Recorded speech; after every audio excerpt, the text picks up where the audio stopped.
We support new permanent seats. India.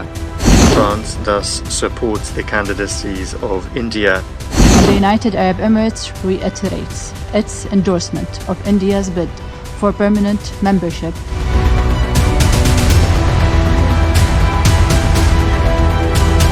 UNSC में स्थायी seat और वीटो के लिए भारत का जंग का ऐलान।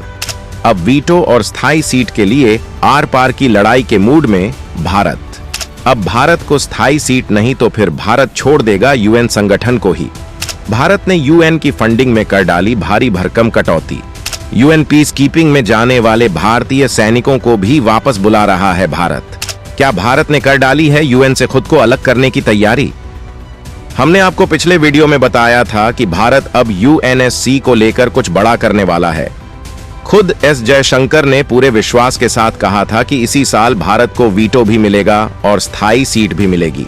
और अगर किसी भी कारणवश किसी भी देश की वजह से अगर भारत को ये सब नहीं मिलता है तो भारत वो काम करेगा जिसकी किसी ने कल्पना भी नहीं की थी। एस जयशंकर का इशारा था इस संगठन से भारत का अलग होना, और वास्तव में भारत ये काम कर भी डालेगा, क्योंकि आज जो खबर आई है उसे जानकर आपके पैरों तले भी जमीन भी खिसक जाएगी। भारत ने यूएन से खुद को अलग करने का पहला काम कर दिया है। जी हां, भारत ने ऐसा करते हुए 2 ऐलान किए हैं। पहला ऐलान तो भारत ने ये किया है कि भारत जो करोड़ों रुपए यूएन को दे रहा था, भारत उसे उसमें अब बड़ी कटौती करने वाला है। हो सकता है भारत उसे बंद तक कर दे। और दूसरा ऐलान भारत ने यह किया है कि यूएन के मिशन के लिए जो भारतीय सैनिक हर साल जाते थे बाकी दुनिया में, भारत उन सैनिकों को वापस बुला रहा है। और हो सकता है भारत यूएन के किसी भी मिशन में अपने किसी भी सैनिक को भेजे ही ना। जी हां, ऐसा ही होने वाला है।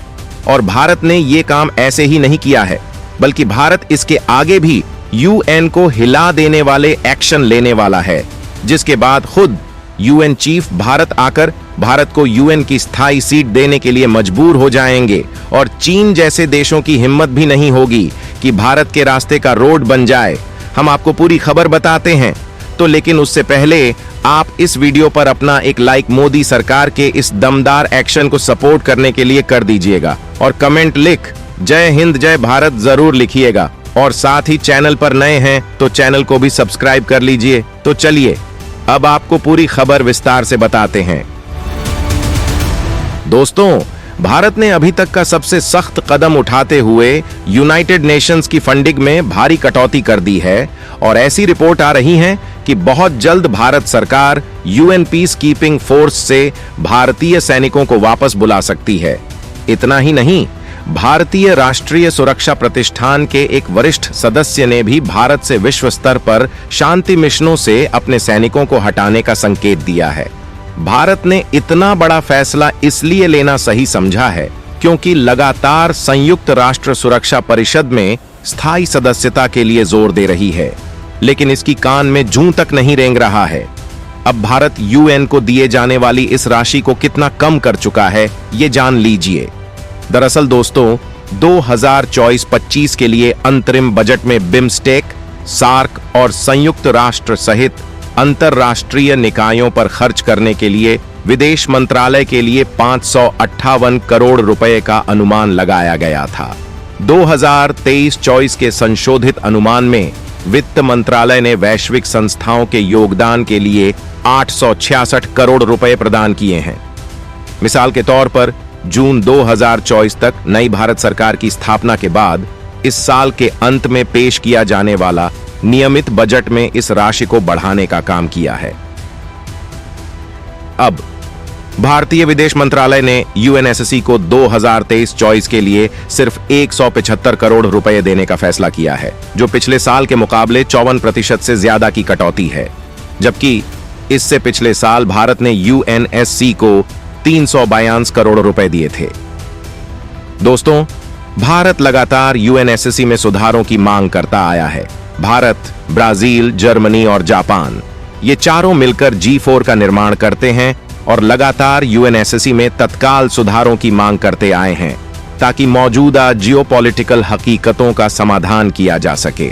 दोस्तों, आपको बता दें कि भारत 4.1 ट्रिलियन अमेरिकी डॉलर की जीडीपी के साथ दुनिया की 5वीं सबसे बड़ी अर्थव्यवस्था है। 7 फरवरी 2024 के अंतर्राष्ट्रीय मुद्रा कोष के आंकड़ों के अनुसार भारत अमेरिका 27.9 ट्रिलियन डॉलर, चीन 18 trillion dollar, Germany 4.7 trillion dollar और जापान 4.2 ट्रिलियन डॉलर से ठीक पीछे है और 1 से 2 सालों में भारत दुनिया की तीसरी सबसे बड़ी अर्थव्यवस्था वाला देश बन जाएगा। ये G4 देश संयुक्त राष्ट्र सुरक्षा परिषद में स्थायी सीटों के लिए एक दूसरे के दावों का समर्थन करते हैं, जो अभी सिर्फ 5 देशों अमेरिका, फ्रांस, ब्रिटेन, रूस और चीन को हासिल है। भारत आखिरी बार जून 2020 में UNSC के लिए एक गैर स्थायी सदस्य के रूप में चुना गया था, जिसने UNGA के कुल 193 सदस्य राज्यों में से 184 वोटों का सबसे लोकप्रिय वोट जीता था। भारत 2021-22 कार्यकाल के लिए UNSC का एक अस्थायी सदस्य था। तब उस वर्ष एशिया प्रशांत श्रेणी के अंतर्गत भारत एकमात्र उम्मीदवार था। UNSC में भारत का 2021-22 का 8वां कार्यकाल था और भारत को यह मौका 10 सालों के बाद मिला था। यही कारण है कि भारत अब इस संगठन का सदस्य ही नहीं रहना चाहता है।